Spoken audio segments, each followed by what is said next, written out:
요한복음 3장 16절 말씀부터 말씀을 봉독하겠습니다.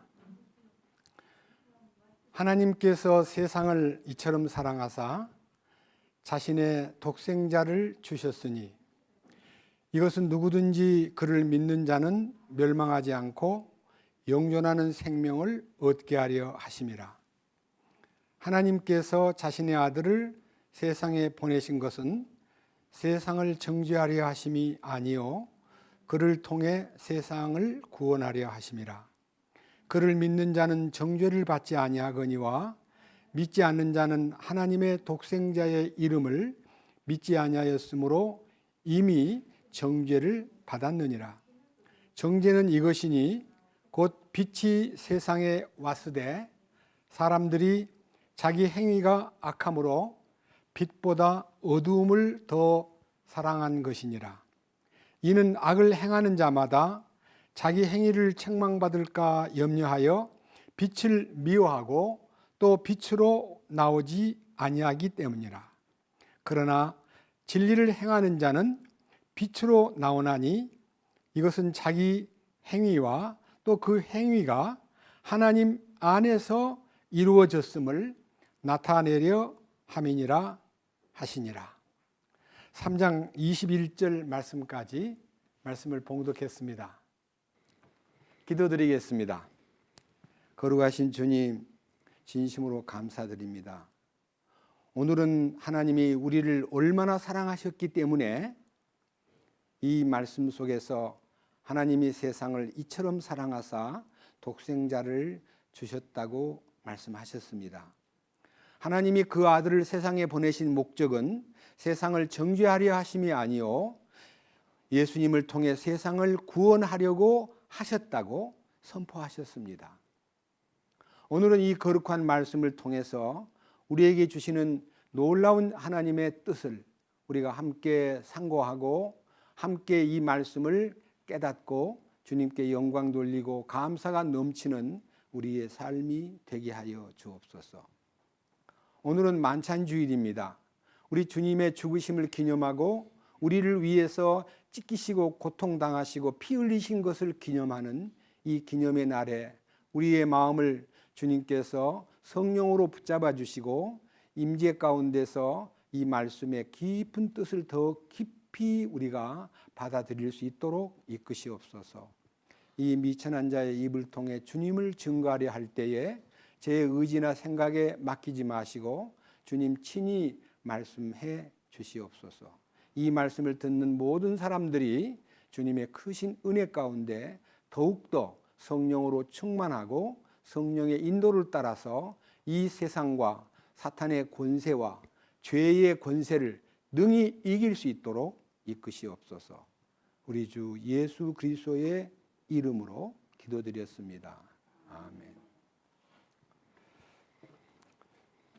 지난 주일에는 요한복음 3장 1절에서부터 15절까지의 말씀을 중심으로 어떻게 거듭날 수 있는가에 대한 주제로 말씀을 나누었는데 많은 분들이 이 거듭나는 문제에 관심이 많다는 것을 새삼스럽게 느꼈습니다. 오후에 이 집회를 마치고 한 30분 동안 어떤 그 영화 감독이 선교사이면서도 영화 감독이 영화를 찍었는데 사실 1시간 반짜리 영화인데요. 30분을 축약해 가지고 써놓은 그 축약 속에 한국의 어떤 교회의 목사님이 3만 명의 신자를 거느린 아주 신학자이고 신학교 초원장이고 대단한 목사님이 이제 원로 목사가 된 다음에 이제 조용한 시간에 자기의 일생을 살아온 전기를 쓰기 위해서 기도원에 가서 기도하던 도중에 주님을 만났습니다.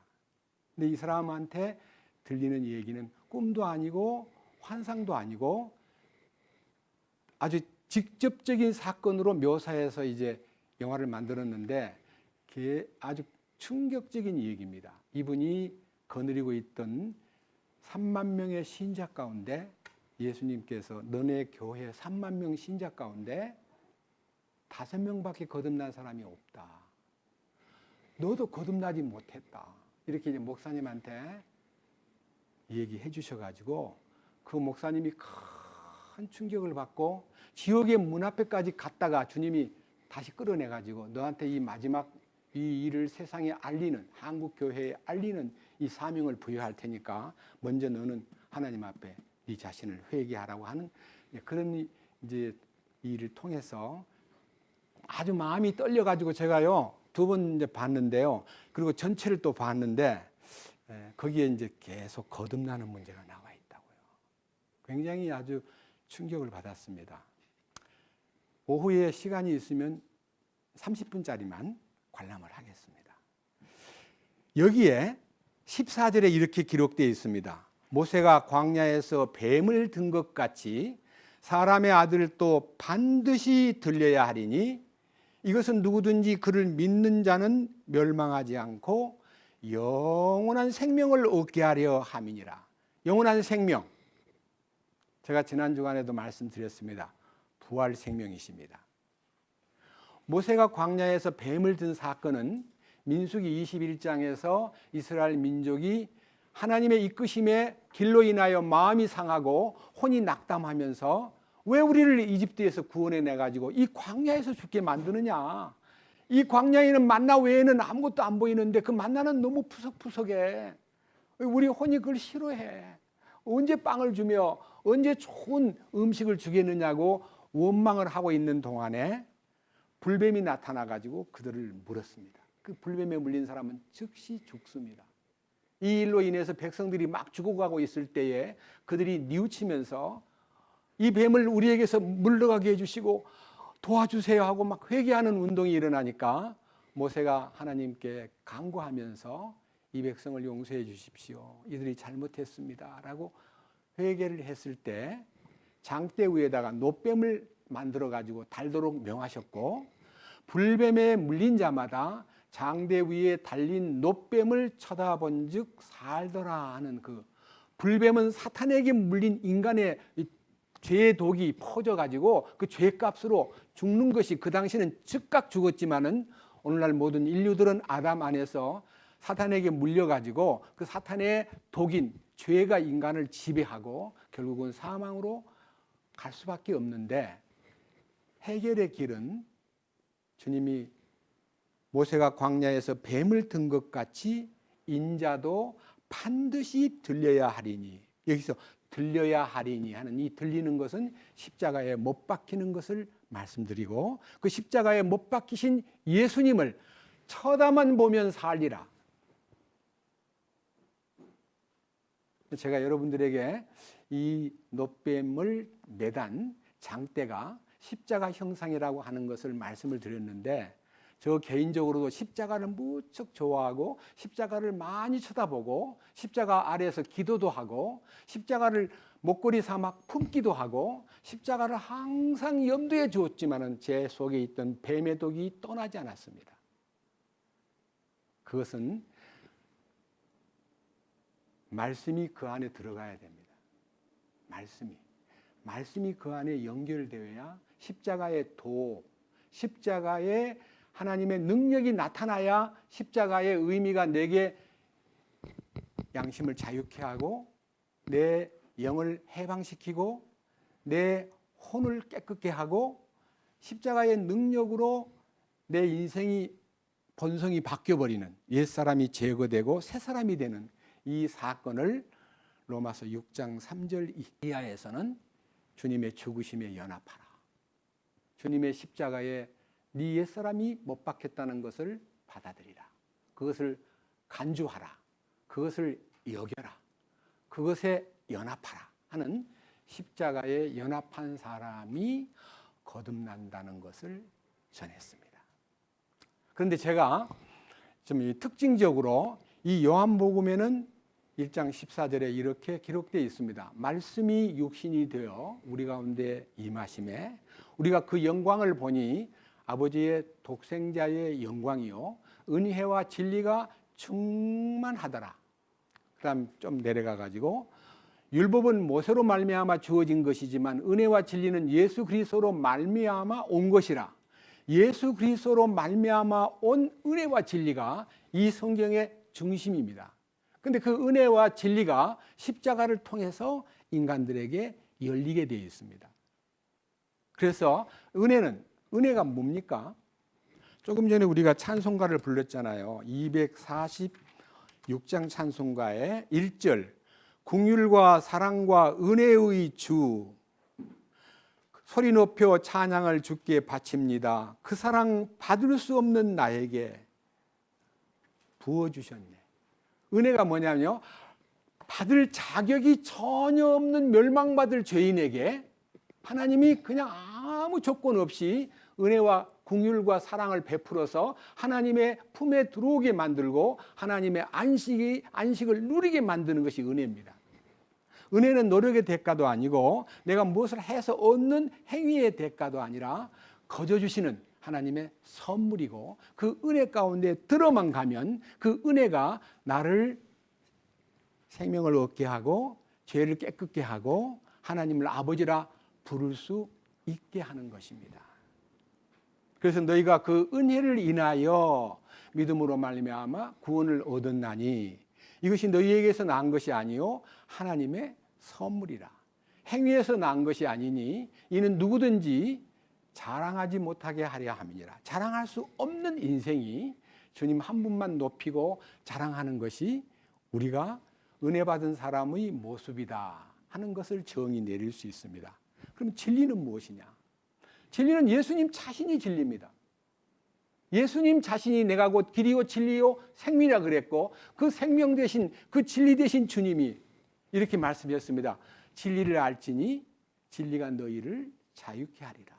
이 자유라는 것은 육신의 자유를 말하는 게 아니라 영적 자유, 양심의 자유, 죄로부터의 자유, 사탄의 권세로부터 자유, 세상의 모든 유혹으로부터 해방된 자유를 누릴 수 있다 그랬습니다. 그리고 요한복음 17장 17절에는 아버지여 저희를 진리로 거룩하게 하옵소서. 아버지 말씀은 진리니이다 하고 그 진리가 우리를 거룩하게 하는 것입니다. 뿐만 아니라 베드로전서 1장 22절에 너희가 성령을 통해 진리에 순종함으로 너희의 혼을 깨끗게 하여 하는 게, 혼이 깨끗해지는 비밀도 진리를 순종함으로 이루어지는 것입니다. 그런데 제가 이 성경을 보면서 너무 감사한 것은요, 요한복음 16장을 보겠습니다. 요한복음 16장에 대답이 다 나와 있는데 이렇게 기록되어 있습니다. 요한복음 16장 13절입니다.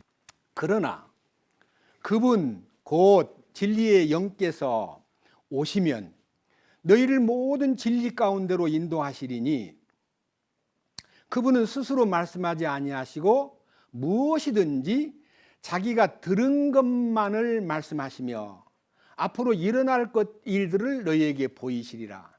진리의 영이 오시면 진리로 인도해 주실 뿐만 아니라 스스로 말하지 않고 들은 것만 말씀한다는 말은요, 예수님의 입에서 나오는 모든 말씀은 하나님이 주신 말씀을 그대로 표현한 거예요. 예수님은 자기 말을 하지 않았어요. 그와 같이 우리가 성령을 받고 진리 안에 들어가면 우리는 내 말을 마음대로 하는 게 아니라 주님이 주신 말을 하게 만든다 이거예요. 우리가 말하는 것이, 너희가 말하는 것이나 행하는 것이나 모든 것을 주님의 이름으로 하라. 그를 힘입어 하나님께 감사하라 하는 이 진리의 영께서 우리 안에 오시면 우리를 진리 가운데로 인도하시는데, 저는 이제 처음 거듭난 사람에게 일어나는 변화에 대해서 이 요한복음 16장 13절을 근거로 해가지고 진리의 영이 오시면 그가 모든 진리 가운데로 너를 인도한다는 이 축복된 얘기를 앞에 몇 장을 넘겨가지고 요한복음 8장을 보겠습니다. 153페이지 요한복음 8장 47절입니다. 요한복음 8장 47절. 하나님에게서 나은 자는, 그러니까요, 광야에서 노뱀을 쳐다본 즉 불뱀에 물린 사람이 다 살아나듯이 이 사탄의 권세에 붙잡힌 인생들이 십자가의 주님과의 관계가 딱 열리는 순간에 내 속에 있던 뱀의 독이 빠져나갈 뿐만 아니라 옛사람이 빠져나가 버리고 새 사람으로 딱 등극하는데, 여기에 하나님에게서 난 자는 하나님 말씀을 듣나니. 여러분, 이 말씀은요 굉장한 의미를 지니고 있습니다. 하나님에게서 난 자는 하나님의 말씀을 듣나니. 이 말씀은 로고스라고 하는 문자가 아니고요, 레마라고 하는 하나님의 음성, 하나님의 실제, 하나님이 내게 말씀해 주시는 속삭임으로 듣는다 이거예요. 거듭나는 순간에 말씀이 보여요. 지난 주간에 부산에 살고 계시는 황홍미 자매의 친구라기보다는 어떻게 해서 4년 전에 어떤 일로 인해서 만나가지고 그분이 믿음을 추구하는 것 때문에 도움을 주고 계속 대화하고 돌봐주고, 옛날에 구원받아야 될 테이프도 보내주기도 하고, 최근에 이제 남은 집에 테이프도 보내주고 해가지고 그분이 이제 저한테 연락이 왔어요. 아무리 들어도 알고는 있는데 이렇게 안 되나요? 왜 이렇게 저한테는 안 되나요? 하고 이제 너무 안타까워하는 모습으로 계속 카톡을 주고받는 동안에 제가 이사야 1장 18절을 그분에게 소개해 드리면서, 주님께서 우리를 초대하시기를 오라 우리가 서로 변론하자. 너희 죄가 주홍 같을지라도 흰 양털같이 희어질 것이고 진홍같이 붉을지라도 흰 눈보다 더 희게 되리라. 너희가 즐겨 순종하면 땅의 아름다운 소산을 먹을 것이요 너희가 거절하고 배반하면 칼에 삼키우리라. 제가 멘트를 쟀습니다. 하나님은 다 용서해 놓고 당신을 부르십니다. 우리가 무엇이길래 하나님이 너 나하고 얘기 좀 하자, 변론하자는 말은요 얘기만 들으라가 아니라 따지고 대답하고 묻고 대답하는 걸 변론이라 그래요. 너 나하고 변론 좀 하자, 내가 너한테 말해줄게 하고 주님이 우리에게 물어보라는 거예요. 변론하라고. 그런데 주님이 우리의 죄를 흰 눈보다 더 희게 양털보다 더 희게 깨끗하게 해놨으니 순종만 하라. 네가 거역하고 배반하면 너는 멸망한다. 그 얘기가 오늘 요한복음 3장 16절 이하에서 27절까지도 포인트입니다. 그거를 이제 적어주었고, 그래도 자기가 마음이 열리지 않아가지고 무척 고민하다가 이제 황자매님하고 또 다시 이제 카톡으로 연결해가지고 이렇게 얘기했답니다. 아마 언니는 죄를 모르고 있는 것 같아. 그래서 죄를 모른다고 이제 얘기를 했더니 그런가 봐. 내가 양심에 아무런 회개하는 마음도 없고 죄에 대해서 가책도 없는 걸 보니까 참 미안해. 내가 죄를 너무나 모른가 봐. 이렇게 하고 있다가 우리 남은 집회 6번째 집회에 속죄받는 길은 문둥병자 진단받는 진단 방법과 같이 레위기 13장에 반점으로 문둥병이 발병된 것이 보이면은 부정한 문둥이고, 머리끝부터 발끝까지 다 전신 문둥이는 정결함을 얻을 문둥이라는 그 메시지를 2번 듣다가 새벽 2시쯤 깨가지고 카톡에 이사야 1장 18절, 19절, 20절 읽다가 해결됐다고 연락이 왔어요. 너무나 감사했습니다. 그리고 이제 끝났는데 또 연락이 오기를, 이렇게 해결됐다는 것만으로 다 된 겁니까? 제가 또 어떻게 해야 하나님 뜻에 합당한 자녀로 살아갈 수 있을까요? 말씀을 좀 알려주세요 해서 2018년도 겨울 수양의 테이프를 보내드렸습니다. 카톡으로 물론 메시지를 보내주면서 이것을 깊이 읽으십시오. 그렇게 말씀드렸습니다. 하나님에게서 난 자는 하나님의 말씀을 듣나니, 그러므로 너희가 그것을 듣지 아니함은 너희가 하나님에게서 나지 아니하였기 때문이라. 반드시 하나님에게서 난 자는요, 말씀이 이렇게 귀한 거구나, 말씀이 정말 소중한 거구나, 이 말씀으로 뛰어드는 거예요. 이 말씀이 그렇게 좋을 수밖에 없고, 말씀이 그렇게 달콤할 수밖에 없고, 말씀이 다가오는 겁니다. 그런데 오늘날 기독교는요, 하나님의 말씀의 중심에서 주님을 믿도록 이끌어주질 않고 목사님의 권위나 교파의 어떤 세력이나 어떤 형식과 제도나 우리들의 행위나 돈 바치는 거나 성전 짓는 거나 이런 외형적 일에다가 우리를 몰두하게 만들어 가지고 이 말씀에 들어갈 수 있는 길을 안내해 주지 아니함으로써 너무나 많은 분들이 이렇게 기록된 말씀에 보면 충격이 될 만큼 고린도후서 2장을 보겠습니다. 뭐라고 되어 있는가 보세요. 고린도후서 2장 17절. 우리는 하나님의 말씀을 부패시키는 많은 사람들을 같지 아니하고, 하나님 말씀이 어떻게 부패가 됩니까? 이 인간의 부패가 제거돼야 말씀이 순수하게 들어가서 생명을 발휘할 텐데, 부패 속에 말씀이 들어가니까 말씀이 들어간 것 같은데 여전히 자기 부패가 삶 속에 더러운 생각과 부패한 말과 부패한 사상과 부패한 행동이 자꾸만 나오는 거예요. 그래서 하나님 말씀을 부패시킨다는 말은요, 하나님 말씀을 아무 힘없이 만드는 거예요.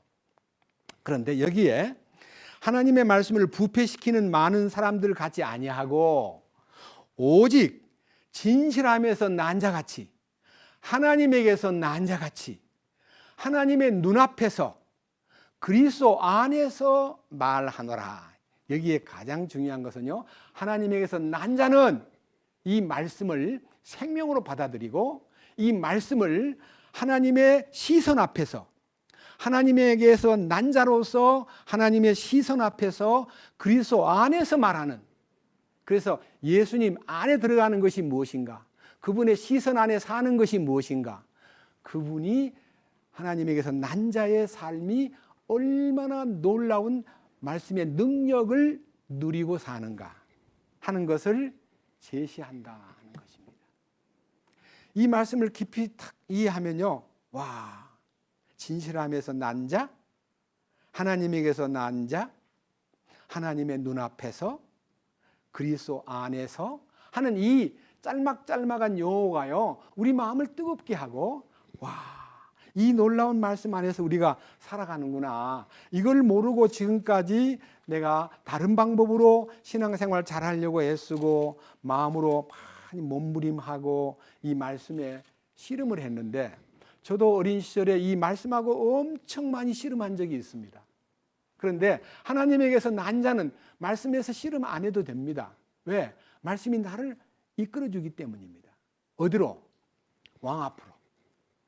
거듭난 순간에 왕 앞에 딱 서는 거예요. 왕 앞에. 그러니까 거듭나면 왕이 보이는 거예요. 왕국이 보이고 왕이 보이는 거예요. 자, 요한일서 5장 1절입니다. 이 부분을 좀 더 관찰한 후에 말씀을 나누겠습니다. 요한일서 5장 1절. 누구든지 예수님께서 그리스도임을 믿는 자는 하나님에게서 태어났으며, 그러니까 하나님에게서 태어난다는 말은, 거듭난다는 말은 예수가 그리스도구나 이렇게 아는 거예요. 예수가 그리스도라는 말을요, 일반 신자들이나 모든 대부분의 사람들 예수가 그리스도 맞지, 나도 예수가 그리스도인 것을 믿어, 이렇게 말로는 그리스도라고 믿지만요, 그리스도라는 말은 왕이라는 뜻입니다. 왕이라고 믿는데 왕의 말을 안 듣고 왕에게 무릎 꿇지 않고 왕을 보는 순간에 엎어지는 거예요. 이사야가 만군의 왕이신 주님을 만나는 순간에 탁 엎드려가지고 화로다 나여 망하게 되었도다.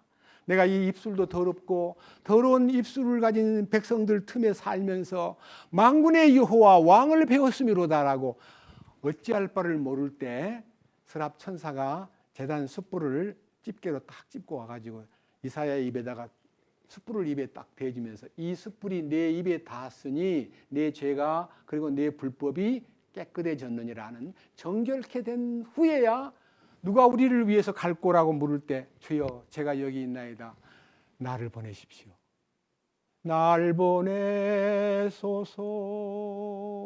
나를 보내소서,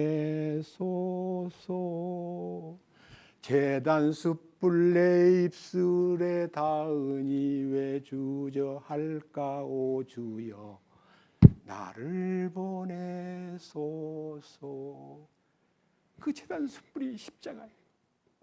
그 십자가 계시가 될 때에 주여 제가 여기 있습니다. 저를 보내소서 라고 말할 수 있습니다.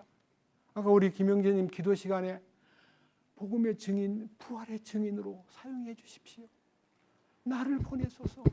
왕의 명령을 순종하고 왕의 시선 앞에서 왕이 주는 힘으로 왕의 뜻을 따라 충성하고 순종하겠습니다. 이게 이제 진정한 고백이잖아요.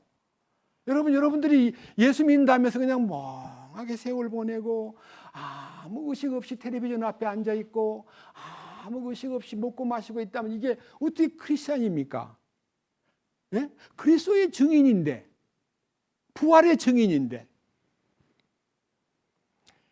이 말씀에 요한일서 5장 1절 누구든지 예수님께서 그리스도이심을 믿는 자는, 예수님이 왕이신 것을 믿었다면 그가 바로 하나님에게서 태어난 사람이고, 태어난 사람은 낳으신 그분을 사랑하는 것만 아니라 그분에게서 낳은 자도 사랑하느니라.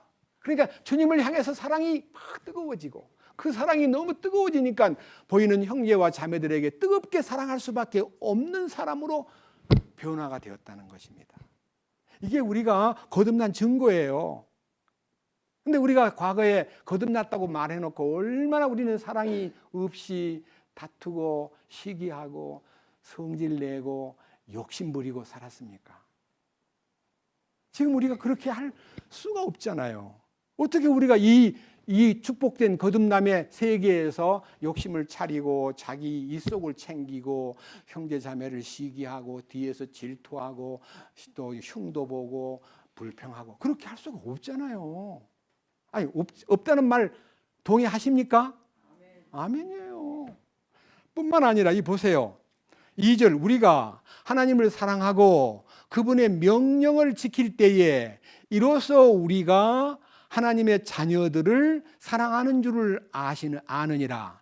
우리가 그분의 명령을 지키는 것, 이것이 곧 하나님을 사랑하는 것이니라. 그분의 명령은 무겁지 아니하니라. 옛날에는 예수 믿기가 참 힘이 들었어요. 너무 부담이 컸어요. 어떻게 하면 잘 믿어볼까 하고 마음 먹으면 먹을수록 중압감을 느끼고 무거움을 느꼈는데, 성령으로 거듭나게 되면 하나도 안 무겁습니다. 맞잖아요. 그 다음 보세요. 안 무겁다는 이유. 4절 무엇이든지 하나님에게서 난 것은, 하나님에게서 난 것이란 말은요, 하나님으로부터 난, 공급받고 생명을 받으면, 성령으로 다시 나면 뭐가 생겨요? 세상을 이기느니라. 세상을 이기는 승리는 이것이니 곧 우리의 믿음이니라. 예수님께서 하나님의 아들이심을 믿는 자가 아니면 누가 세상을 이기는 자냐.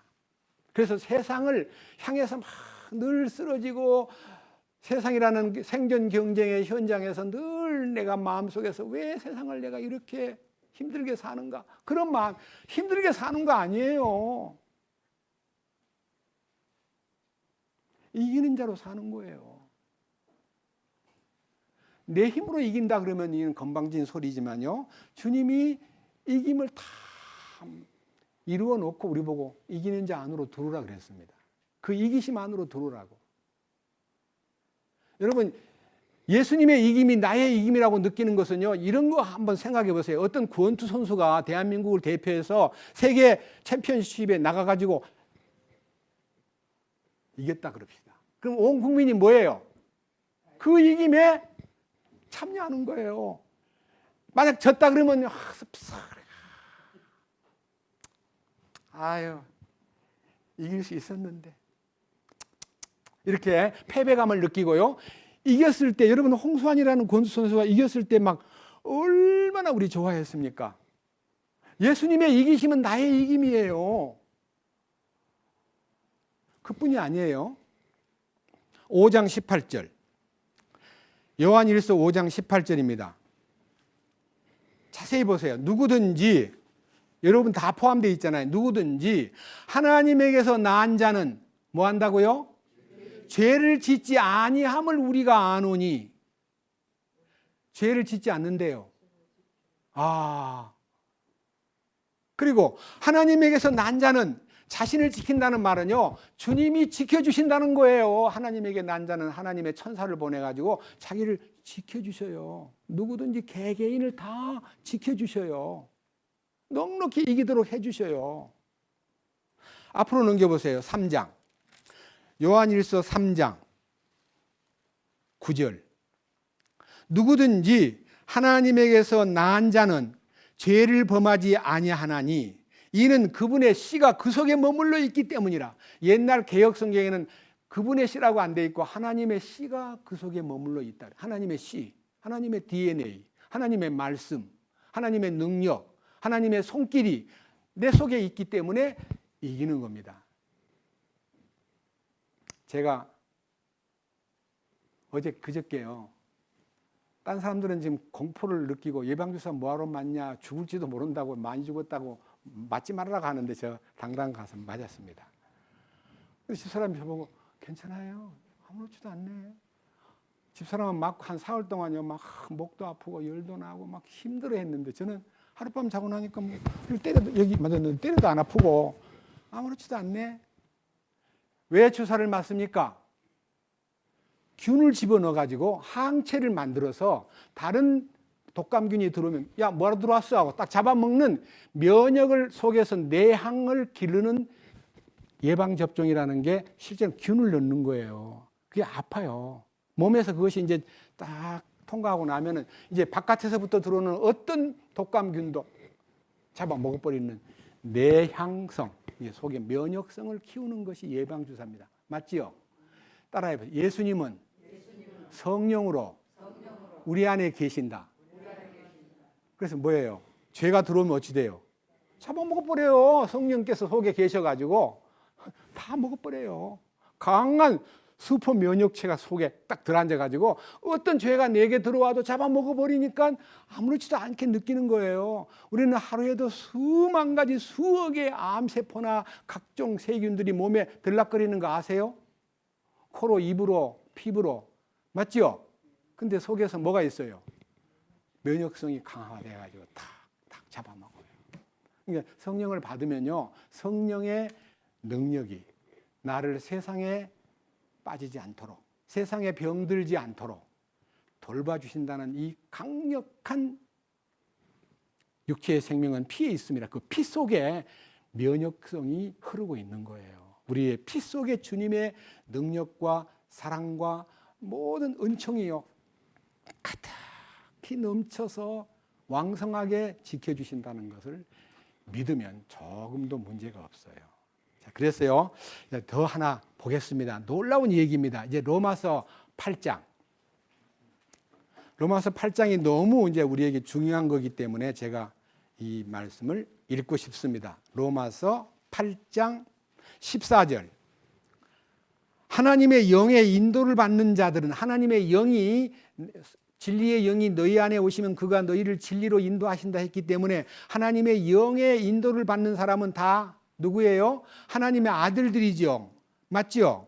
하나님의 아들들에게 그냥 니는 하나님의 아들이다라고 그냥 내버려 두는 게 아니고 16절 성령께서 친히 우리 영으로 더불어, 우리의 영과 함께, 성령이 내 영과 함께 영으로 더불어 너희가 하나님의 자녀라는 것을 증언하시나니 너는 하나님의 자녀야. 너 걱정하지 마. 내가 지켜주고 있어. 넌 내 아들이야. 이렇게 하나님의 아들 된 영이, 아들의 영이 내 안에 와가지고 나를 인도해 주시면서 약속을 딱 이렇게 손으로 이렇게 약속을 딱 해줘요.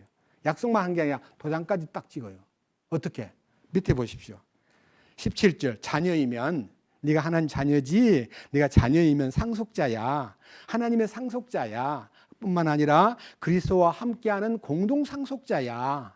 네가 다만 그분과 함께 고난만 받는다면 그 영광을 너도 받을 수 있어. 그래서 고난을 통과하라고 요구합니다. 이 고난도 내가 내 힘으로, 내 의지로 고난을 이기는 게 아니라요, 십자가의 능력이 내게 딱 머물면요, 그 고난을 다 넉넉히 이기는 힘이 생기는 거예요. 넉넉히 고난을 이기는 힘이 생길 뿐만 아니라 감사가 넘쳐. 무슨 일이 와도 주님 무엇을 주시려고 그러십니까? 기대가 크네요. 일이 나쁘게 꼬이든 어려움이 오든 막 괴로운 공격이 오든 병마가 오든 주님 무엇을 주시려고 그러세요? 기대가 됩니다. 기대가 되는 거예요. 틀림없이. 왜? 주의 경륜이 있기 때문에. 왜? 하나님을 사랑하는 자 곧 그 뜻대로 부르심을 입은 자들에게는 모든 것이 합력하여 뭐를 이룬다고요? 선을 이루기 때문에. 주님을 이루는 거니까 뭐든지 오케이예요. 거부할 게 하나도 없어요. 어렵든 괴롭든 슬픔이 오든 공격이 오든 시행착오가 오든 병마가 오든 뭐가 오든지 간에 마음에서 불평이 오는 게 아니라 주여 기대가 됩니다. 기대가 돼요. 왜? 주님이 역사하실 테니까. 그게 얼마나 긍정적이고 얼마나 마음속에서 감사로 다 넘치는 생활이 이루어지겠냐 이거예요. 이 일에 대해서 감사드립니다. 그런데 특별히요, 여기에서 이 밑에 다시 한번 말씀을 보겠습니다. 27절, 로마서 8장 27절. 마음을 살피시는 분께서 성령의 생각이 무엇인지 아시나니 이는 그분께서 하나님의 뜻대로 성도들을 위해 중보하시기 때문이니라. 부산에 있는 그 김자매라는 분이 막 안타까워하길래 저와 황자매가 중보기도를 시작했습니다. 그래서 계속 아침에 눈만 뜨면 이상하게 떠오르기 때문에 다 떠오르지 않은 게 많지만 떠오르는 게 특별히 있어요. 주님, 김민숙 씨가 저보고 자매 형제라 불렀어요. 그래서 제가 편지로 당신은 나에게 형제라 부를 자격이 없네요. 미안하지만은 김미숙 씨 자매가 되기 위해서는 주님 안에 들어와야 돼요. 그 후부터 나를 형제라 부르세요. 미안하지만 그 용어를 이제는 고치세요. 그랬더니요, 사과를 했어요. 죄송합니다. 부족한 제가 형제라 불러서 부끄럽습니다. 제가 언제 자매가 될까요? 라고 대화를 하는 도중에요, 제가 그냥 퍽퍽 찔렀죠. 왜 나를 보고 형제라 부르냐? 당신은 자격이 없는데. 그래서 그분이요, 받아들이는 거예요. 그래가지고 이제 어제 메시지는 제가 형제님을 형제라 부르게 되어서 행복합니다. 감사합니다. 이젠 자신 있게 저도 자매가 되었습니다. 이런 얘기가 실제예요. 이게 이 호칭이 얼마나 영광스러운 호칭인지 아세요? 자, 여기 보십시오. 28절, 우리가 알거니와 하나님을 사랑하는 자들 곧 그분의 목적에 따라 부르심을 받은 자들에게는 모든 것이 합력하여 선을 이루느니라. 근데 여기에서요, 우리가 한 가지 알아야 돼요. 예수님을 우리에게 독생자를 주셨으니라는 그 예수님을 주신 하나님이 우리에게 무엇을 아까워하고 이건 안 돼, 이거는 못 줘, 이렇게 할 게 있냐 이거예요. 하나님이 아들을 선물로 주셨는데 하나님 딴 거 아끼고 그건 안 돼, 그걸로만 만족해, 응 알았어, 이렇게 할 하나님이냐 이거예요. 하나님이 우리를 향해서 얼마나 열려 있는가 하면요, 이 밑에 보세요. 32절 우리 다 같이 봅시다. 이 성경 좀 같이 보고 싶어요. 8장 32절, 자신의 아들을 아끼지 아니하시고 우리 모두를 위해 그분을 내주신 분께서 어찌 그 아들과 함께 또한 모든 것을 우리에게 값없이 주지 아니하시겠느냐. 아들을 내주는데 아들보다 더 큰 것이 없는데 그 큰 분을 내주신 주님이 무엇을 아까워하시겠느냐. 믿습니까? 하나님이 자기 아들이 가장 귀한 분이고 자신이에요. 그 아들을 내주신 분이 무엇을 아끼겠느냐. 여기 있잖아요. 아들을 내주신 분께서 어찌 그 아들과 함께 모든 것을 우리에게 뭐라고요? 값없이 또 뭐라고요? 주지 아니하시겠느냐.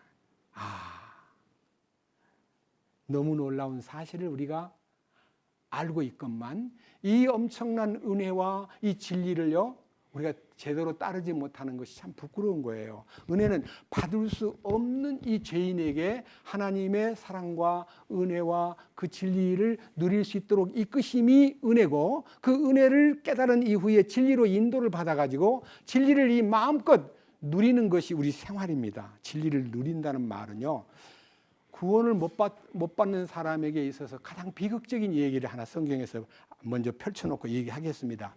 데살로니가 후서 2장 조금 넘기셔가지고요. 데살로니가 후서 2장입니다. 9절. 그가 오는 것은 사탄의 활동을 따라 모든 권능과 표적들과 거짓 이적들과 불의의 모든 속임수와 함께 멸망하는 자들에게 오는 것이니, 사탄은요 활동을 멸망받기에 합당한 자들에게 온갖 권능도 보이고 표적도 보이고 이적도 보이고 막 모든 불의의 속임수를 동원해 가지고 사람들이 눈어둡게 만들어 버리는 것이 사탄이 하는 일이에요. 사탄은요 모든 인간이 느끼는 인간의 힘으로 불가능한 것들을 막 이루어 놓고 막 야 나를 따르라 하고 사탄이 많은 표적과 이적과 그 권능을 나타낸다는 거예요. 그것은 그런 것이 눈에 보이고 그것을 따를 수밖에 없는 이유는 9절 하반 10절 하반절 이는, 왜냐하면 그 말이에요. 이는 그들이 진리의 사랑을 받아들이지 아니하여 구원을 받지 못하였기 때문이라. 진리의 사랑을 받아들이면 구원을 받는데 진리의 사랑을 거절하기 때문에, 진리를 거절하기 때문에 사탄이 거짓된 힘을 동원해 가지고 우리를 완전히 인간이 느끼지 못할 많은 기적과 표적을 보여주면서 기만하고 속인다는 것입니다. 밑에 보십시오. 자, 11절. 이런 까닭에 진리의 사랑을 받아들이지 아니하여 구원을 받지 못함으로 인하여, 이런 까닭에 하나님께서 그들에게 강한 미혹을 보내사 그들이 거짓말을 믿게 하시니, 거짓말을 믿는 거예요. 진리를 믿지 않고. 진리 반대가 거짓이잖아요. 진리라는 것은 참이에요. 참은 하나밖에 없어요. 자, 세상의 모든 바다를 연구하고 하늘을 연구하고 막 동물을 연구하고 식물을 연구하고 그게 전부가 다 과학이잖아요. 천문학도 있고 뭐 해양 물리학도 있고 동물학도 있고 식물학도 있고 뭐 인체를 연구하는 의학도 있고 막 별별 학문이 있는데 그게 하나님이 만들어 놓은, 참이신 하나님 만들어 놓은 모든 것이기 때문에 거기에서 참이 보여요. 조금씩 그림자가. 근데 그거를 참을 통해서 하나님을 만나야 되는데 여기 하나님 갖다 붙이지 마. 이거 뭐 다 저절로 된 거야. 저절로 된 거래요.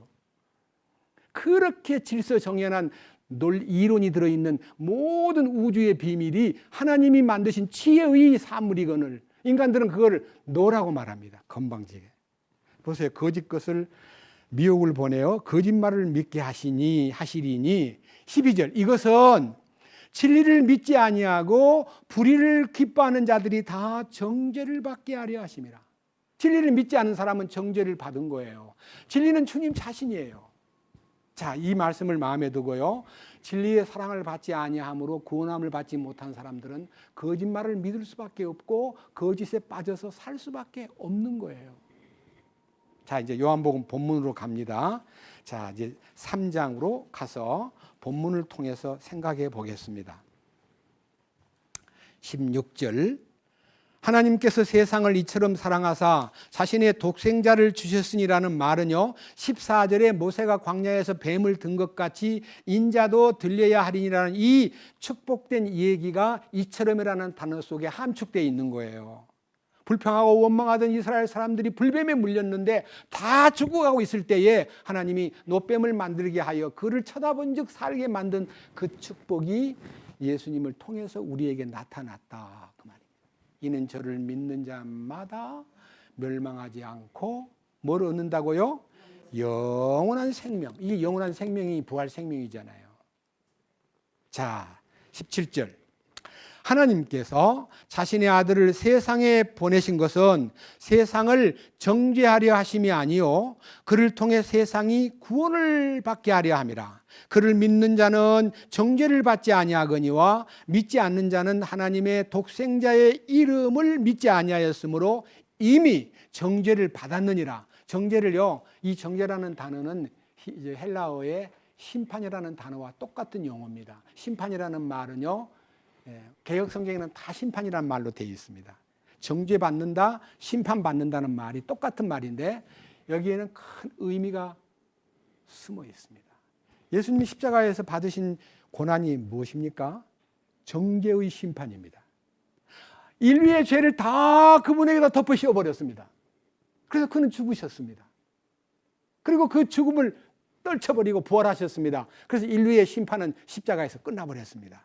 그래서 십자가를 통해서 심판이 끝났다는 것을 믿는 사람은 영원한 생명을 누리게 되고 그 십자가의 그 은혜와 예수님의 그 거룩하신 사역을 하신 일을 거절하는 사람은 벌써 넌 죽었어. 너는 이미 정죄받았어. 너는 이미 심판받은 거나 다름없어 해서 지옥의 심판을 받기 전에 그 속에 뭐가 이루어져요? 마음에 지옥이 오는 거예요. 예수 안 믿는 사람 마음은 지옥이에요. 예수 믿는 사람은 마음이 지옥 같은데 죽은 다음에 천국 가려고 믿는 거예요. 마음에 지옥이 아니고 천국이 왔어요. 천국이 왔잖아요. 내 영혼이 은총 입어 중한 죄짐 벗고 보니 슬픔 많은 이 세상도 천국으로 화하도다.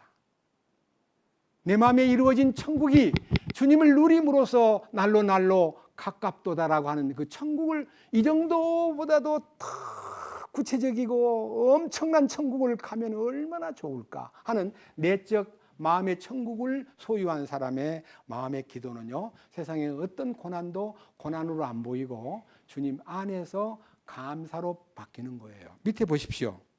자, 19절.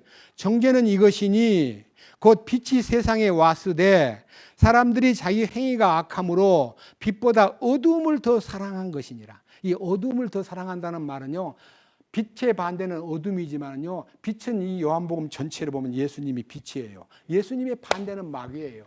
그러니까요, 예수님을 따르면 빛을 보게 되고 마귀를 따르면 어둠 속에 사는 거예요. 그 어둠 속에 있는 사람은 앞이 캄캄하게 아무것도 안 보이니까 절망하게 되고, 앞에 아무것도 안 보이니까 비전이 안 보이고, 앞에 아무것도 안 보이니까 불평불만이 많고, 앞에 아무것도 안 보이니까요 절망에 허덕이는 거예요.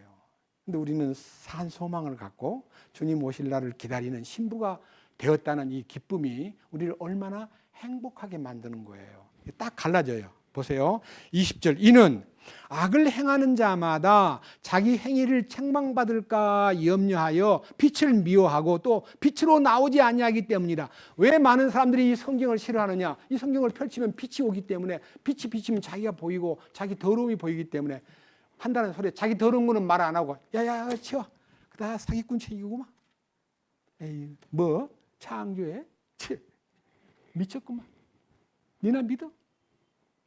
이렇게 성경으로 오지 않는, 이 성경이 빛이에요. 그리고 믿는 사람도 빛 가운데 거하기 때문에 그가 가까이 가서 뭐 말만 꺼내면은 막 신경을 막 이마에다 막 신경이 꽉 박혀가지고, 야, 꼭 이런 데서 꼭 예수 얘기해야 돼? 제하란 마. 이렇게 해서 듣기 싫어해요. 왜? 악이 속에 들어있기 때문에. 그런데요, 제가 한문 공부를 하다 보니까 악이라는 단어 속에도 굉장한 의미가 들어있습니다. 자, 이 악이라는 단어는요, 요 위에 아자가 무슨 아자냐면요, 버금 아자예요. 버금이라는 말은 그렇게 해야 되겠다, 그렇게 닮아야 되겠다. 하나님의 보좌를 탐내던 마귀가 하나님 버금가려고 마음을 먹었기 때문에 그게 악이에요. 그래서 우리 인간에게다 기준을 세워주었어요.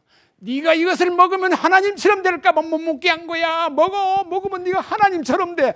하나님처럼 된다는 기준을 만들었기 때문에 대통령이 돼도 만족이 없어요. 그러니까 하나님처럼 되려고 뭘 생각해요? 돈이 많아야 돼. 그래서 우리나라 대통령들이 돈 먹기를 좋아한 거예요. 대통령까지 했으면 소원을 다 이루었는데도 왜 돈을 그렇게 탐내요? 누구든지 그래요. 높은 자리에 앉으면 돈을 탐내는 거예요. 왜? 하나님하고 버금가려고. 그 돈이 하나님하고 버금하게 만들어주는 도구요, 사다리인 줄을 마귀가 꼬시는 거예요. 네 이것만 많으면 너는 세상을 지배하게 돼. 남이 하나도 너 부러워하는 거 너도 안 부러워해. 이 버금하자. 마음 심자. 자, 보십시오. 밑에. 지금 읽었던 성경 요한복음 3장 다시 봅니다. 3장 20절. 이는 악을 행하는 자마다 자기 행위를 책망받을까 염려하여 자기의 아닌 것이 드러나고 자기의 어둠이 드러날까 봐 빛을 미워하고 빛으로 오지를 않는 거예요. 빛하고는 관계를 안 하고 싶어요. 성경하고도 멀어지고 싶어요. 예수쟁이 하는 기분이 안 좋아요. 그들을 멀리하고 싶어요. 왜? 핑계, 이 핑계 저 핑계 막 대는 거예요. 그리고 가능하면 멀리하려고 그래요. 그러나 놀라운 것은요, 반대. 20절, 21절입니다. 그러나 악을 행하는 자의 반대가 진리를 행하는 자는 빛으로 나오나니 이것은 자기 행위와 그 행위가 하나님 안에서 이루어졌음을 나타내려 함이라. 자, 여러분, 우리는 옛날 예수 믿지 않고 예수를 또 믿노라 하면서도 잘못 믿을 때는요, 누구를 나타내려고 그럽니까? 자기를 나타내려고 노력합니다. 자기가 딴 사람들, 나 너보다 똑똑하거든. 나 너보다 나 학교 다닐 때 1등 많이 했거든. 너 해봤어? 이렇게 해가지고 자기의 과거의 모든 업적과 능력과 인정받은 것과 표창받은 것 이런 것들을 자랑하려고 해요, 안 해요? 자기 이력을 막 내세워요. 그래서 이제 막 화려한 이력이 있으면 그 사람 보고 스펙이 참 좋다 그래요. 스펙을 만들려고 얼마나 애쓰는지 몰라요. 그런데 예수님 앞에 딱 서니까 과거의 나의 모든 것이 배설물로 보이고 아무것도 아닌 쓰레기로 보이기 때문에 다 쓰레기통에 넣어버렸기 때문에 이제 내가 행한 진리를 행하는 것은 빛을 통해서 왔고 나의 모든 행동은 그 행위가 하나님 안에서 이루어졌음을 나타내고 싶은, 주님만 나타내고 싶은 사명으로 갈망하는 사람이 된다 이 말이에요. 여러분, 야고보서 2장에 보면요, 믿음이 있노라 하고 행함이 없으면 죽었어. 영이 없는 몸이 죽은 것 같이 행함 없는 믿음은 죽은 거야. 네 말로만 그러지 마. 너 행함이 없으면 죽은 거야. 마귀들도 믿고 있더만. 너 하나님이 한 분이신 줄도 마귀들도 믿고 있어. 너는 행함이 없으면 죽은 믿음이야 하고 하니까 우리에게 행함을 막 요구하다 보니까 오늘날 기독교가 종교화돼 버린 거예요. 여러분, 행함의 주인은 주님이십니다. 십자가를 통해서 딱 행함이 시작돼야 됩니다. 내가 그리스도와 함께 십자가에 못 박혀 있나니 그런즉 이제는 내가 사한 것이 아니요 내 안에 그리스도께서 사신 것이라. 예수님이 내 안에 오셔가지고 주인 되기 시작하면 그때부터 행함이 나타납니다. 너희 안에서 행하시는 이는 하나님이시니 자기의 기쁘신 뜻을 위하여 너희로 하여금 소원을 두고 행하게 하시나니 모든 일을 원망과 시비가 없이 하라. 그리고 세상을 향해서 빛들을 나타내고 주님을 증거하라 하는 명령이 우리에게 주어졌습니다. 따라해 보십시오. 진리를 행하는 자는 자기 행위가 하나님 안에서 이루어졌음을 나타내고자 하는 갈망이 끓는다. 내 마음에서 나는 아니야. 그래서 나더러 주여 주여 하는 자마다 천국에 다 가는 것이 아니라 하늘에 계신 내 아버지 뜻대로 행하는 자라야 들어가리라는 게, 행하는 게 뭐를 행하는 거냐? 예수님 앞에 와서 주여 주여 나는 선지자 노릇도 했습니다. 주여 나는요 막 귀신도 쫓아내고요 기적도 행했습니다. 나는요 선한 일 많이 했거든요. 수고했다, 많이 했구나 그렇게 말하면 좋으련만 불법을 행하는 자들아 내게서 떠나가라. 나는 너를 도무지 알지 못한다. 자기가 했다고 보고하는 사람은 다 쫓아내버립니다. 그럼 나는 주님 앞에 가서 뭐라고 할까요? 나는 아무 공로 없습니다. 나는 아무것도 한 거 없습니다. 예수님이 다 알아서 하셨거든요. 저는 무익한 종입니다. 아무것도 한 것이 없다고 보고하는 사람이 돼야 돼요. 왜? 주님이 하시기 때문에. 그래서 나의 행위를 끝까지 붙잡는 자에게는 내가 왕국을 다스리는 권세를 준다고 했습니다. 주님의 행위가 내 안에서 주인된 것을 나타내고 싶은 마음이 자기를 나타내는데 몰두했던 인생이 바뀌어가지고 주님만 나타내고자 하는 갈망으로 가득 찬 것이 거듭난 사람의 특징이다 하는 것입니다. 이해하시겠죠? 얼마나 놀라운 일입니까? 내가 한 거 아무것도 없어요. 그래서 이 성경 안에 진리를 행하는 자는 빛으로 나올 뿐만 아니라 자기 행위와 그 행위가 하나님 안에서 이루어졌음을 나타내고자 함이라. 그러니까요, 우리는 우리 자신의 의지나 힘으로 무엇을 하는 게 아니라 주님에게서 공급받은 모든 것을 표현한 것밖에는 다른 것이 없다는 것을 사람들한테 이렇게 나타내고 싶은 마음이 불타는 것이 신앙생활의 참된 의미다 하는 것입니다. 얼마나 고마워요. 이제는 우리 인생의 찬송가도 있잖아요. 우리 인생의 목적은 뭐예요?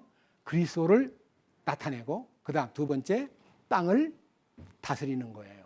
세상의 지배를 받던 우리가요, 세상을 다스리는 자가 되고 그리스도를 나타내는 것이 우리의 삶이 되기 때문에 우리는 모든 말과 행동과 모든 표현이 오직 주님만 나타내기 원합니다.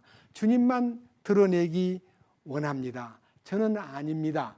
라고 말할 수 있는 사람으로 변화된 것이 진리를 행하는 자입니다. 진리를 행하는 자. 그런데 이제 여러분과 제가요, 이 요한복음 3장 16절 이하에서 21절까지 저는 제가 제목을 뭐라 달았냐면요, 진리를 행하는 자, 그는 그 행위가 하나님 안에서 이루어졌음을 나타내려 함이라는 이 말씀이 제목이 돼야 되는데 너무 기니까요, 저는 진리를 행하는 자, 하나님 안에서 이루어진 행위, 나는 내 행위가 그분 안에서 이루어졌기 때문에 나는 아니거든요. 나는 도구일 뿐입니다. 그분이 다 하셨습니다. 여러분 보십시다. 연필로 그림을 잘 그렸습니다. 근데요, 여러분 혹시 학교 다닐 때 저는 기억이 나는데 규중치루 쟁론기라는 글 기억나지요? 막 골무하고 뭐 바늘하고 뭐 내가 없으면 안 돼. 인도가 뭐 내가 없으면 주의냐. 내가 있기 때문에 뭐 다 잘난 척하는 거예요. 그림을 그려도 이게 그린 거예요. 내가 그린 거예요. 아, 이게 연필이 그린 거예요. 내가 그린 거예요. 이거 지 혼자는 못해요. 아무것도. 이걸 움직이는 분이 그림을 묘사하는 거예요. 이걸 쓰는 사람이 이걸 사용할 뿐이에요. 저는요, 이거 볼펜이에요. 이거 화이트펜, 액상 분필. 저는 액상 분필이에요. 예. 저는 액상 분필이 뭐 잘난 척해요. 내려놓으면요, 꼼짝도 못 하는데. 죽었으니까.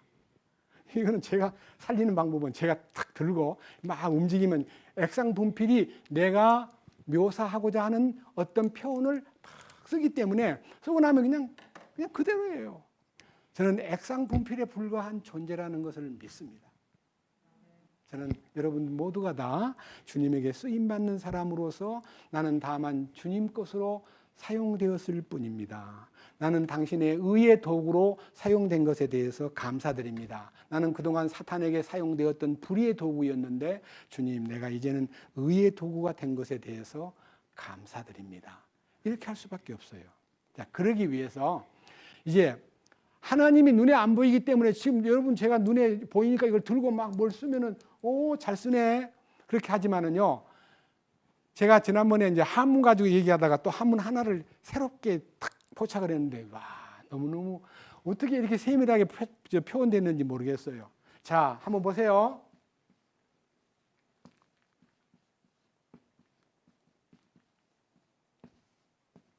이게 무슨 자요? 희생한다는 희자예요. 예? 희생하는 희자인데 보세요. 소가 한 마리 있고 양도 한 마리 있고 빼어난다는 말은 제일 좋은 거. 이거 빼어날 숫자가 성적할 때 수미양가 할 때 가장 빼어난 점수를 수라 그러잖아요. 요 뒤에 요게 뭔 줄 알아요? 아자가 아니에요. 친다는 거, 죽인다는 거예요. 예. 소하고 양하고 빼어난 동물을 친다.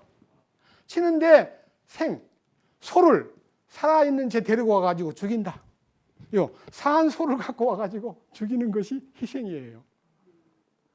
그래서 옛날 이제 이 동양에 있는 이 셈 계통의 우랄 알타이어를 쓰는 민족 속에 한문을 쓰는, 사실은요, 한문에 대한 유래를 또 보니까요, 우리 한국 족속이 옛날 이름이 뭔지 아세요? 한족이라. 한족은 중국 사람을 한족이라 그러고요. 우리는 무슨 족속인 줄 아세요? 한문을 기초를 개발한 사람이 한국 사람이에요.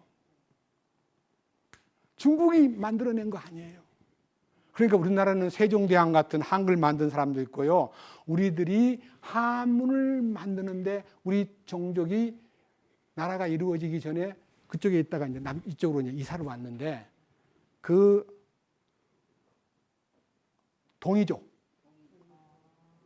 동이족이 한문을 만들어냈어요. 우리 동이족이에요.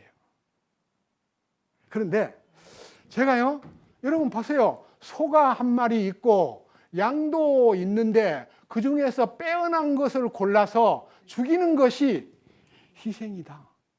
이 얼마나 놀라운 얘기예요. 여기 예수님이 다 포함되어 있잖아요. 염소와 송아지의 피로 아니하고 자기 피로 영원한 속죄를 이루사 단번에 성소에 들어가셨느니라. 자기를 드린 거예요. 하나님이 그 짐승을 통해서 교육을 1450년 동안 소위 말하는 교육을 시켜오다, 선민들에게 교육을 시켜오다가 예수님이 땅에 탁 오셨을 때 보라, 세상 죄를 지고 가는 하나님의 어린 양이로다. 세상 죄를 제거하는 하나님의 어린 양이로다. 하나님의 어린 양으로 예수님이 이 땅에 오신 거예요. 아시겠죠? 그러니까 한번 보면 볼수록요, 놀라워요. 제가 중국 가서 방초선 씨 남편하고 이제 중국 사람이기 때문에 방초선 씨가 통역을 하고 전도를 하는데 이 사람 뭐 깜깜하니까요, 뭐 말하기가 너무 어려워가지고 혹시 선생님 제가 한문을 조금 얘기할 텐데 뭐 공자 앞에 문자 쓰기라고 당신은 한문을 다 알고 있고 나는 이제 조금만 아는데 깊은 내용을 성경적으로 이렇게 조명해가지고 알려줄 테니까 들어보시겠습니까?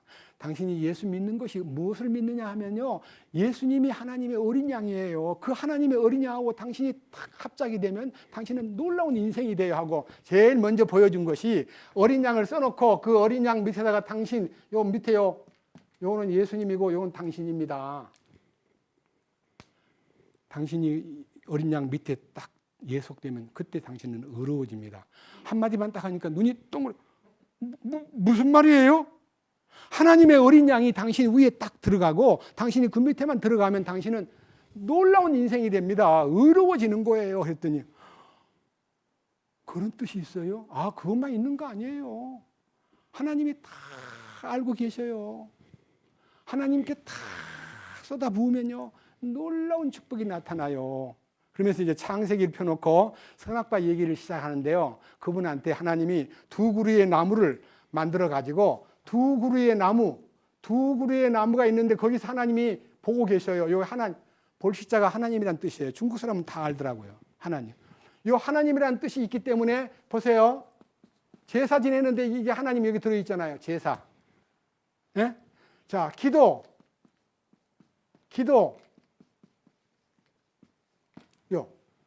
다 하나님이 들어있어요. 축복. 전부 다 하나님이 관계가 있어요. 복을 받는 거 다 하나님이 정해요. 하나님이 다 결정하시는 거예요. 그러니까 하나님이 다 보고 계십니다. 두 그루의 나무를 지켜보고 생명과는 먹되 선악을 알게 하는 나무 열매는 먹지 말라. 먹는 날 정령 죽으리라 해서 먹었습니다. 먹고 난 다음에 아이고 우리가 벗었네. 아이고 당신도 벗었네. 벗은 거를 보았다. 왜 벗은 것을 보았느냐? 놀랍게도 벗었다는 말은 옷 의자 옆에 열매 과자며, 이게 나체라는 나자예요. 나자.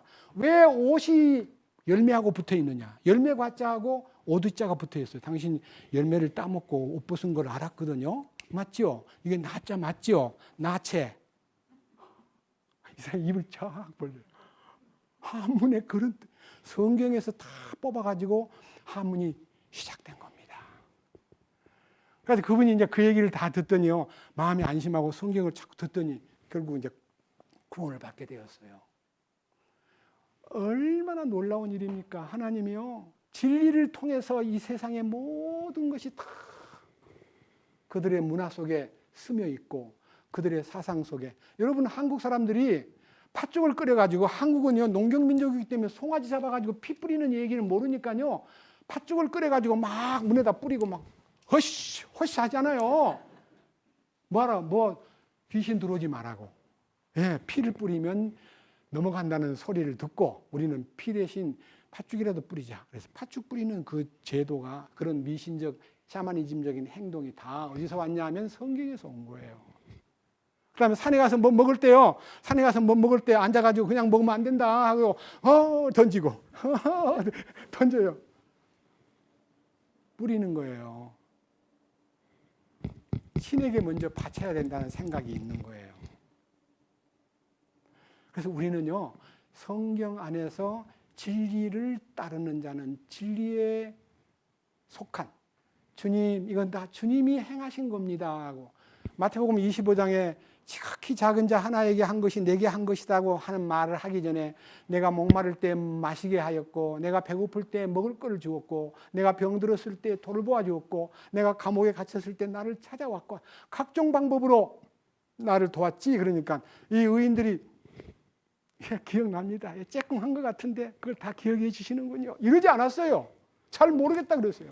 우리가 언제 주님이 목마르신 것이나 줄이신 것이나 병드신 것이나 그리고 감옥에 갇힌 것을 보고 돌아보았나이까. 그러니까 했다는 거예요, 안 했다는 거예요? 잘 모르겠다는 거예요. 그래서 주님이 하는 말이 작기 작은 소자에게 한 것이 내게 한 것이다 하는 말은요, 주님이 오른손이 하는 것을 왼손이 모르게 하라고 가르친 대로 살았기 때문에 과거의 업적이나 행위가 기억이 나지 않는 거예요. 그런데 이제 악한 염소에게 하는 말이, 너는 내가 배고프고 목마르고 감옥에 들어가고 병들었을 때 나를 돌아보지 아니하였다 하니까 죄송합니다, 참 부끄럽습니다 이래야 될 텐데, 우리가 언제 주님 줄이신 것이나 목마르신 것이나 병드신 것이나 감옥에 갇히신 것을 보고 돌아보지 아니하더이까? 우리가 언제 그랬단 말입니까? 하는 말은요, 자기는 착하게 살았다는 뜻이에요.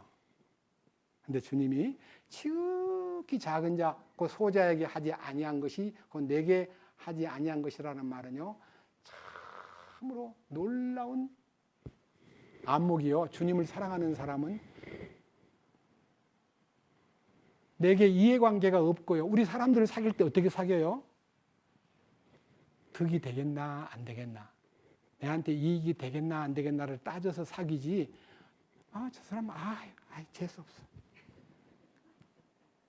정말 자꾸 따라다녀, 왜 그래, 싫어 이렇게 마음에서 이익이 안 되는 사람은 떨어뜨리고 이익이 될 사람만 사귀는 것이 인간이잖아요. 그런데 예수 믿는 사람은 지극히 작은 자에게 눈을 돌려야 돼요. 저는요, 오늘 오후에 지금 이제 말씀을 끝내고 나면 만찬식을 하는데, 만찬 설교를 놓고 기도하다가 놀라운 축복을 발견했어요. 이어서 하겠습니다. 누가복음 22장 14절, 128페이지입니다. 시간이 이름에 예수님 그분께서 12 사도와 함께 앉으시고 그들에게 이르시되, 내가 고난을 받기 전에 너희와 함께 이 유월절 어린 양 먹기를 바라고 또 바랐노라. 내가 너희에게 이르노니 그것이 하나님의 왕국에서 성취될 때까지 내가 다시는 그것을 먹지 아니하리라 하시고, 잔을 집으사 감사를 드리시고 이르시되, 이것을 가져다가 너희 가운데서 나누라. 내가 너희에게 이르노니 하나님의 왕국이 임할 때까지 내가 포도나무에서 난 것을 마시지 아니하리라 하시니라. 또 그분께서 빵을 집으사 감사드리시고 그것을 떼어 그들에게 주시며 이르시되, 이것은 너희를 위하여 준 내 몸이라. 나를 기억하여 이것을 행하라 하시고, 저녁 식사 뒤에 잔도 그와 같이 하여 이르시되, 이 잔은 너희를 위하여 흘린 나의 피로 세우는 새 상속 언약이라. 여기까지요. 주님이 최후의 만찬을 베풀었는데, 이 최후의 만찬을 준비한 이 준비된 곳이 어디냐 하면요, 만찬 때가 가까웠을 때 주님이요, 제자들이 주님 이제 유월절 어린 양을 먹을 때가 다 됐는데 어디서 예비해야 되겠습니까? 그랬더니 그래, 너희가 요 길로 들어가 가지고 누구 사람을 만나거들랑 우리 주님이 너네 집에서 만찬을 어린 양 먹을 객실을 지금 원하고 있다. 그러면 그가 즉시 내줄 거다. 거기서 만찬을 준비해라. 자, 9절 봅니다.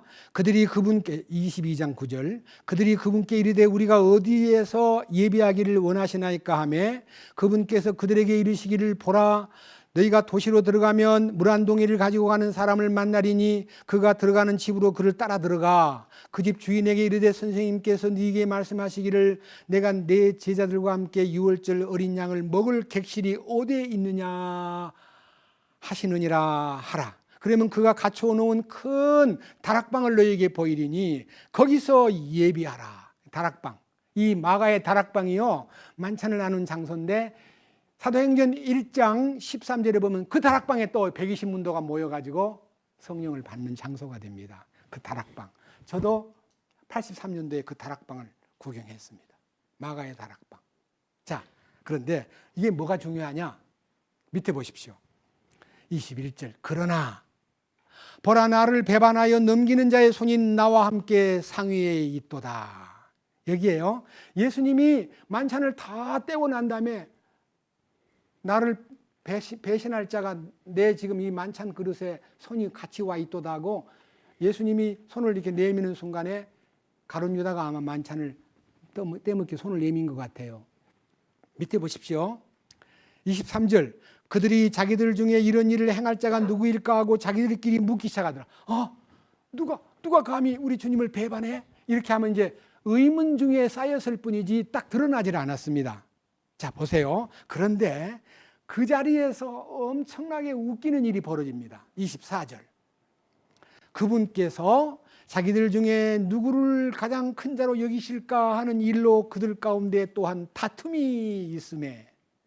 자, 만찬을 떼고 나서요, 주님의 죽으심이 이제 눈앞에 탁 닥쳐오고 있고, 주님은 정말 심각하게 이 죽으심을 앞에 두고 그들에게 나머지 너희들 생애 가운데 이 일을 계속 기념해야 된다고 알려준 그 자리에서 이제 만찬 뗀 지 얼마 되지도 않았는데 우리 중에 누가 제일 크지? 베드로가. 너희들은 가만히 있어? 아니 뭐 당신이 힘 세다고, 당신 성질 급하다고 무슨 1등이야? 우리 주님이 아마 아실 거야. 우리 중에서 누가 제일인가. 이렇게 이제 누가 더 높은가 제일인가를 키재기하는 다툼이 인간 속에 있게 마련입니다. 그런데 주님 말씀하십니다. 25절. 그분께서 그들에게 이르시되 이방인의 왕들은 그들에게 주인된 권리를 행사하며 다 그들에게 권위를 행사하는 자들은 은인이라 불리나 너희는 그리하지 말지니 너희 가운데서 가장 큰 자는 어린아이와 어린 자와 같고 으뜸인 자는 섬기는 자와 같을지니라. 우리 주님은요, 이방의 모든 체계, 왕이나 장관이나 뭐 성주나 알려진 사람들은 전부 다가 첫 번째는 이방인들은 다 주인 노릇을 하기 좋아한다. 주인 행세하기를 좋아한다. 다 주인 되려고 그래요. 우리 교회도 만약 서로 주인 되려고 다툰다면 이 교회는 그냥 깨져버립니다. 저는 주님이 주인 되심을 믿습니다. 그리고 권위를 행사하려고 한다면 주인은요, 권위를 내세우고 자존심을 내세우고 네가 뭔데 그래? 제가요, 초등학교 5학년 때 분단장을 했어요. 분단장. 급장도 못하고. 분단장이란 말이요, 한 분단을 맡는 장인데요. 많아봐야 10명, 그때 한 60명 정도 된 교실에서 1분단, 2분단, 3분단, 4분단, 제가 이제 분단장이었는데, 양정국이라는 약국집 아들이요, 굉장히 부잣집 아들인데 걔는 맨날 학교 올 때 도시락을 2개 싸가지고 와서 선생님한테 갖다 주고, 선생님은 도시락을 그 갖다 준 걸 막 맛있게 먹고, 저는 도시락을 싸갈 때 밥을 못 싸가지고 고구마를 싸가지고 얘들 앞에서 못 먹고 그걸 들고 저 바깥 수도가에 가가지고 고구마를 들킬까봐 막 얼른 먹고 막 목이 막 메이는데 막 수돗물 막 받아 먹고. 애들이 밥 먹었어? 그럼 응. 어디 있어? 저기 있어. 고구마 갖고 온 걸 안 보이려고요, 바깥에서 혼자 고구마 먹고 이제 막 속이 막 혼자. 지금도 고구마 별로 안 좋아해. 어릴 때 고구마 때문에 너무너무 내가 목이 막 맺혀. 빨리 먹다가. 그런데 분단장인데 청소를 하려고 딱 하는데 걔가 청소를 안 하라고 서 있어. 야, 청소해 안 해? 너 왜 안 해 임마? 그러니까 걔가 나 하기 싫어. 새끼 너 분단장 말 안 들을래? 분단장 말을 안 들을래? 그래가지고 걔가요, 말을 너무 안 들으니까 딱 눕혀놓고 목을 딱 누르면 죽을래? 분단장 말 들어 임마. 확 밟아버리려. 그래가지고 공갈을 하던 제가 양정국이 목을 누르고 죽을래? 했던 것이요, 23세 구원받을 때까지 집회 때마다 죄를 자백하라 때마다 양정국이 목을 확 누르면서 죽을래? 했던 제 모습이 보이면서 주여, 저는 양정국이를 목을 졸랐습니다. 부끄럽습니다. 이 회개의 기도를 수많이 했습니다. 그래도 주님이 용서 안 해주더라고요. 그런데 나중에 23살 때 레위기 13장 말씀을 듣다가 전신문둥이라는 걸 알고 나서 주님, 내가 이런 죄를 지었습니다, 저런 죄를 지었습니다라고 보고하는 게 아니고 나는 죄덩어리입니다, 이걸 알고 나니까요 회개가 되고 주 앞에 용서받는 축복을 경험했습니다. 정말 부끄러운 분단장이라는 그 장짜리 하나가 친구의 목을 조르고 할래 안 할래, 내 말 들을래 안 들을래 확 밟아버릴라, 이런 폭행을 했다는 것이 너무 부끄러워요. 근데 그거는 어릴 때 모르고 한 거고. 자, 여기 보세요. 뭐라고 되어 있냐? 자, 27절. 음식 앞에 앉은 자와 섬기는 자 중에 누가 더 크냐? 음식 앞에 앉은 자가 아니냐? 그러나 나는 섬기는 자로 너희 가운데 있노라. 너희는 내가 시험을 당할 때 항상 나와 함께 한 자들인즉 내 아버지께서 내게 맡기신 것 같이 나도 너희에게 왕국을 맡기어 너희가 내 왕국에서 내 상에서 먹고 마시게 하며 또 왕자에 앉아 이스라엘 12지파를 재판하게 하리라 하시니라. 12제자에게는 이스라엘 이제 소위 말하는 수도의 직할시를 관리하는 장관으로, 통치권자로 맡긴다는 약속을 했습니다. 우리는 세계 각 나라의 어느 위치에서 어떤 방법으로 통치권자의 대열에 들어갈지는 모르지만요, 이 세상에서 섬기는 자로서 생활을 해야 됩니다. 구원받고 거듭난 사람은요 섬기는 자입니다. 섬기는 자가 모든 사람의 종으로 존재해야 되는 거지, 특별히 뭐 이렇게 지위가 높고 힘든 사람한테만 섬기는 자로 나가고 좀 힘없이 보이고 몸이 안 좋은 사람한테는 내가 어떻게 저 사람을 섬겨? 저 사람이 나보다, 이렇게 낯가림을 하고 섬길 자를 따로 찾고 섬길 자 아닌 사람을 구별하면 섬기는 자가 아닙니다. 다 섬기라 그랬어요.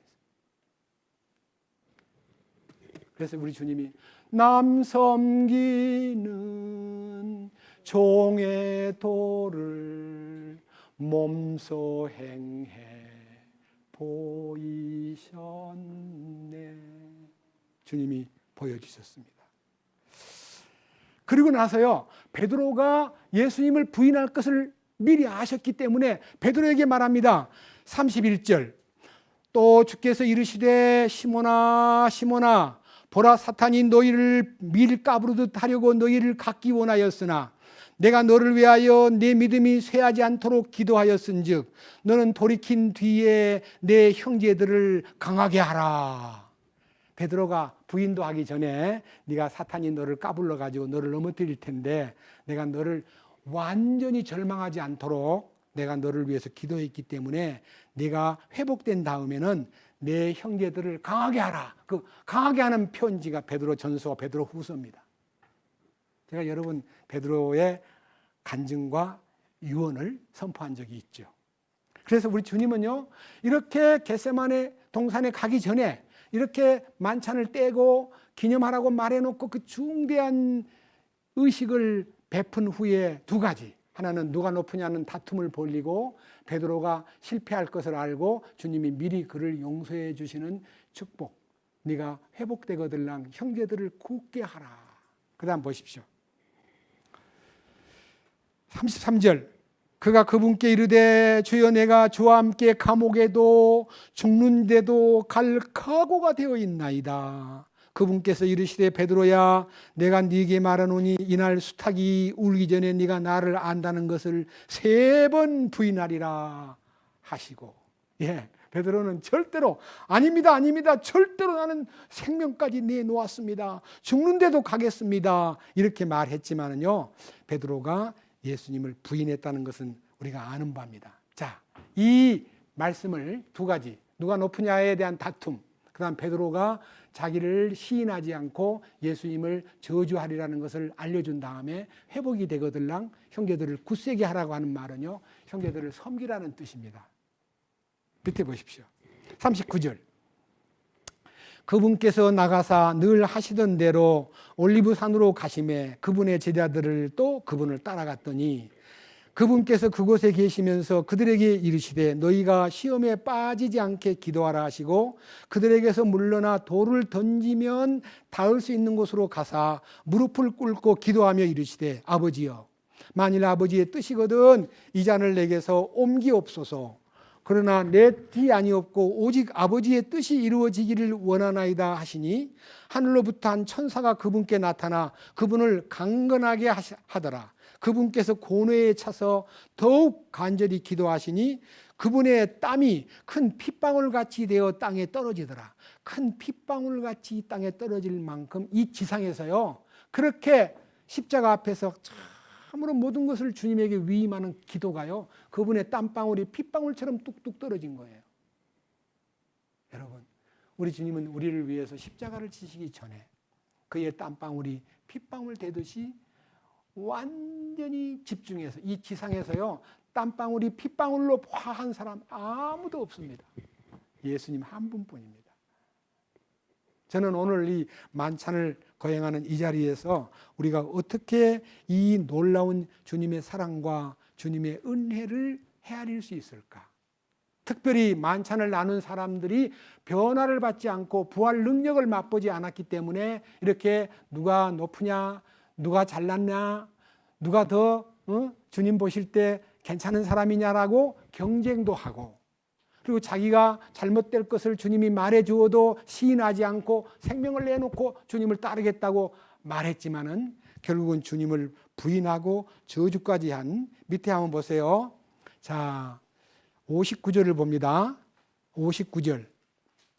누가복음 22장 59절. 1시간쯤 시간이 지나서 또 다른 사람이 확신 있게 단언하여 이르되 이 자는, 이 베드로는 갈릴리 사람입니다. 진실로 그와 함께 있었습니다 하며 베드로가 이르되 이 사람아 나는 네가 무슨 말 하는지 알지 못해 하고 말할 때 즉시 수탉이 울더라. 주께서 돌이키사 베드로를 바라보시니 베드로가 그분께서 자기에게 하신 말씀, 곧 수탉이 울기 전에 네가 나를 3번 부인하리라 하신 주의 말씀을 기억하고 나가서 비통하게 우니라. 여기에 네가 수탉이 울기 전에 나를 3번 부인하리라 하신 주의 말씀, 이 말씀이 뢰마입니다. 주님 말씀하셨던 것이 음성이 들리듯 들리면서 바깥에 나가서 비통하게 울면서 회개했습니다. 그러나 그 회개는 주님의 응답을 받았는지 안 받았는지 본인이 알지 못했습니다. 그런데 부활하신 후 주님께서 베드로를 직접 찾아오셔가지고 베드로를 회복시킵니다. 그리고 그는 남은 생애를 섬기는 자로 살았습니다.